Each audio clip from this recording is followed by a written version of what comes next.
Welcome back to Bhoomi stocks. ಈ ಒಂದು ವಿಡಿಯೋದಲ್ಲಿ ನಾನು BCom 5th semester financial management subject ಅಲ್ಲಿ ಒಂದು ಚಿಕ್ಕ ಕಾನ್ಸೆಪ್ಟ್ ಅನ್ನ ಎಕ್ಸ್ಪ್ಲೈನ್ ಮಾಡ್ತಾ ಇದ್ದೀನಿ. ಇದು ಎಕ್ಸಾಮ್ ಅಲ್ಲಿ 4 ಮಾರ್ಕ್ಸ್ ಗೆ ಪಕ್ಕ ಬರುವಂತಹ ಕ್ವೆಶ್ಚನ್ ಆಗಿದೆ ಅಂಡ್ 2 ಮಾರ್ಕ್ಸ್ ಗೆ ಈ ಒಂದು ಕ್ವೆಶ್ಚನ್ ರೈಸ್ ಆಗೋ ಚಾನ್ಸಸ್ ಬಂದು ಜಾಸ್ತಿ ಇದೆ. ಅದೇನು ಅಂತಂದ್ರೆ ಟ್ರೇಡಿಂಗ್ ಆನ್ ಈಕ್ವಿಟಿ ಅಥವಾ ಲಿವರೇಜಸ್ ಅಂದ್ರೆ ಏನು ಅಂತ ಕ್ವೆಶ್ಚನ್ ರೈಸ್ ಆಗೋ ಚಾನ್ಸಸ್ ಜಾಸ್ತಿ ಇದೆ. ಅದು 2 ಮಾರ್ಕ್ಸ್ ಗೆ ಅಂಡ್ 4 ಮಾರ್ಕ್ಸ್ ಗೆ ಬಂದು ಒಂದು ಸಮ್, ಒಂದು 3 ಮೆಥಡ್ಸ್ ಇರುತ್ತೆ. ಇದರಲ್ಲಿ ಆ 3 ಟೈಪ್ಸ್ ಸಾಲ್ವ್ ಮಾಡುವಂತಹ ಒಂದು ಸಮ್ ಅನ್ನ ನಮಗೆ ಕೊಟ್ಟಿರ್ತಾರೆ. ಫಸ್ಟ್ಲಿ ಲಿವರೇಜಸ್ ಅಂದ್ರೆ ಏನು ಅಂತ ತಿಳ್ಕೊಬಿಡೋಣ. Leverage refers to the action or mechanism or an investment strategy of using borrowed money to increase the potential rate of return. ನಾವು ಮನಿ ಬಾರೋ ಮಾಡ್ಕೊಂಡಿರ್ತೀವಲ್ಲ, ಆ ಮನಿಯನ್ನ ಯಾವ ರೀತಿ ನಾವು ಯುಟಿಲೈಸ್ ಮಾಡ್ತಾ ಇದೀವಿ ಅಥವಾ ಯಾವ ರೀತಿ ನಾವು ಅದನ್ನ ಖರ್ಚು ಮಾಡ್ತಾ ಇದೀವಿ ಅನ್ನೋದನ್ನ ತಿಳ್ಕೊಳ್ಳೋದು, ಅದಕ್ಕಾದ ರಿಟರ್ನ್ಸ್ ಅನ್ನ ನಾವು ಪಡ್ಕೊಳ್ಳೋ ಅಂತಹದನ್ನ ಲಿವರೇಜಸ್ ಅಂತ ಹೇಳಿ ಕರಿತೀವಿ. ಇದ್ರಲ್ಲಿ ಬಂದು 3 ಟೈಪ್ಸ್ ಇದೆ: operating leverage, financial leverage and combined leverage. Operating ಲಿವರೇಜ್ಗೆ ಫಾರ್ಮುಲಾ ಬಂದು operating leverage is equal to contribution divided by EBIT. EBIT ಅಂದ್ರೆ earnings before interest and tax. Contribution ಬಂದು ಸೇಲ್ಸ್ ಮೈನಸ್ ವೇರಿಯಬಲ್ ಕಾಸ್ಟ್ ಮಾಡಿದ್ರೆ ನಮಗೆ ಕಾಂಟ್ರಿಬ್ಯೂಷನ್ ಬಂದು ಸಿಗುತ್ತೆ. Next financial leverage. ಈ financial ಲಿವರೇಜ್ಗೆ ಫಾರ್ಮುಲಾ ಬಂದು EBIT divided by EBT. EBIT ಅಂದ್ರೆ earnings before interest and tax and EBT ಅಂದ್ರೆ ಅರ್ನಿಂಗ್ಸ್ ಬಿಫೋರ್ ಟ್ಯಾಕ್ಸ್ ಅಂತ ಹೇಳಿ. ನೆಕ್ಸ್ಟ್ ಕಂಬೈನ್ಡ್ ಲಿವರೇಜ್ ನಾವು ನೋಡಿದೀವಿ ಅಂದ್ರೆ combined leverage is equal to operating leverage into financial leverage. ಅಂದ್ರೆ operating leverage into financial leverage ಮಾಡಿದ್ರೆ ನಮಗೆ ಕಂಬೈನ್ಡ್ ಲಿವರೇಜ್ ಬಂದು ಸಿಗ್ತಾ ಹೋಗುತ್ತೆ. ಅಥವಾ ಕಾಂಟ್ರಿಬ್ಯೂಷನ್ ಡಿವೈಡೆಡ್ ಬೈ ಇಬಿಐಟಿ ಮಾಡಿದ್ರು ಕೂಡ ನಮಗೆ ಕಂಬೈನ್ಡ್ ಲಿವರೇಜ್ ಬಂದು ಸಿಗುತ್ತೆ. ಇದ್ರ ಮೇಲೆ ನಾವು ಪ್ರಾಬ್ಲಮ್ಸ್ ಅನ್ನ ನೋಡ್ತಾ ಹೋಗೋಣ. ಈಗ ಫಸ್ಟ್ ಪ್ರಾಬ್ಲಮ್ ನೋಡೋದಾದ್ರೆ ಇಲ್ಲಿ A firm has A sale of 10 lakh, variable cost 7 lakh, fixed cost 2 lakh and debentures 10%, 5 lakh. Find out OL, FL and CL. Operating leverage, financial leverage and combined leverage ಅಂತ ಹೇಳಿ question ಅಲ್ಲಿ ಕೊಟ್ಟಿದ್ದಾರೆ. Answer ನಾವು ನೋಡೋಣ. First ನಮಗೆ operating leverage ಕಂಡುಹಿಡಿಯೋದಕ್ಕೆ ನಮಗೆ formula ಅಲ್ಲಿ ಬೇಕಾಗಿರೋದು, ಇಲ್ಲಿ ನೋಡಿ ಫಾರ್ಮುಲಾ ಅಲ್ಲಿ ಕಾಂಟ್ರಿಬ್ಯೂಷನ್ ಬೇಕು ಅಂಡ್ ಇಬಿಐಟಿ ಬೇಕು. ಕಾಂಟ್ರಿಬ್ಯೂಷನ್ ನ ಹೆಂಗೆ ಕಂಡುಹಿಡಿಯೋದು ಅಂತ ನಾನು ಇಲ್ಲಿ ತೋರಿಸಿದೀನಿ.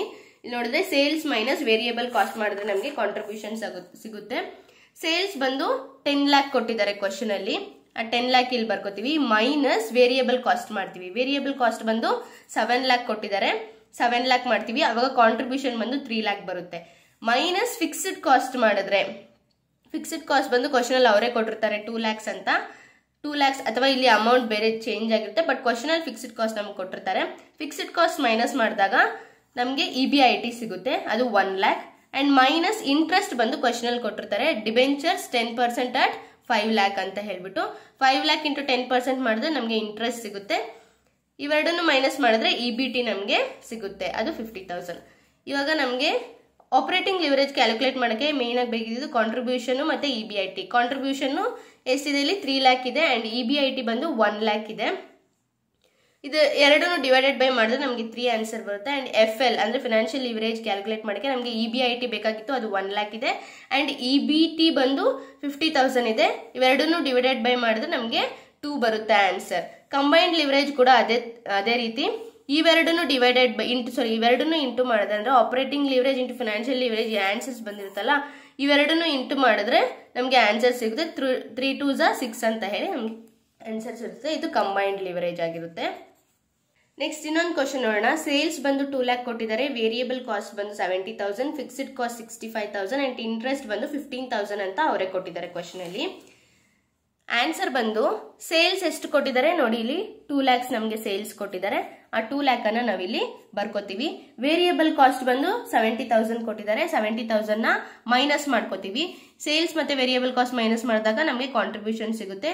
ನೆಕ್ಸ್ಟ್ ಫಿಕ್ಸ್ಡ್ ಕಾಸ್ಟ್ ಕ್ವಶನ್ ಅಲ್ಲಿ ಕೊಟ್ಟಿದ್ದಾರೆ 65,000 ಅಂತ ಹೇಳಿ, ಆ 65,000 ನಾವಿಲ್ಲಿ ಬರ್ಕೋತೀವಿ. ಕಾಂಟ್ರಿಬ್ಯೂಷನ್ ಮೈನಸ್ ಫಿಕ್ಸ್ಡ್ ಕಾಸ್ಟ್ ಮಾಡಿದಾಗ ನಮಗೆ ಇಬಿಐಟಿ ಸಿಗುತ್ತೆ.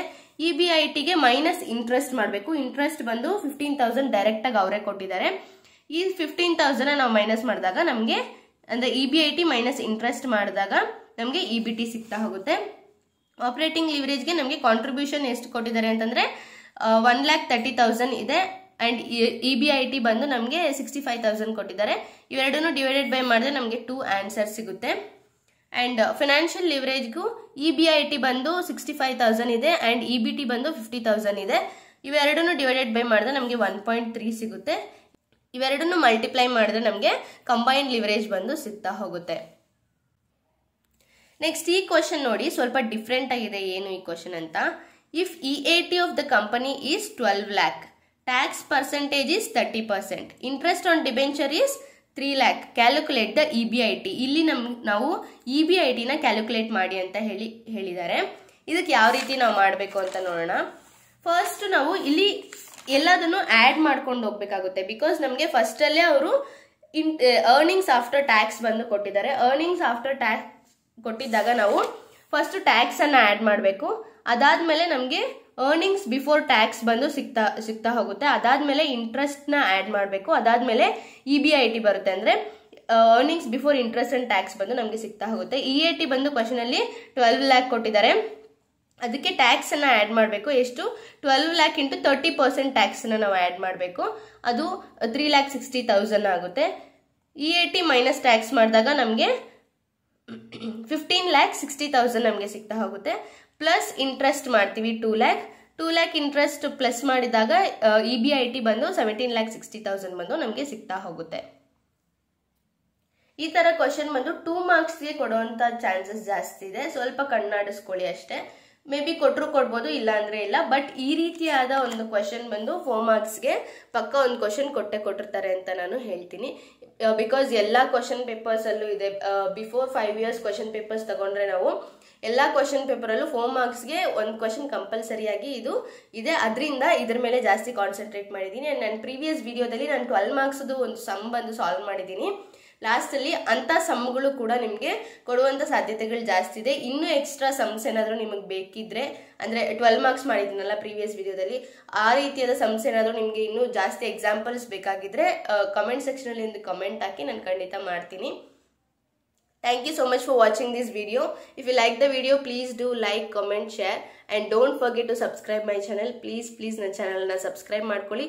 Let's meet in our next video. Until then, bye bye.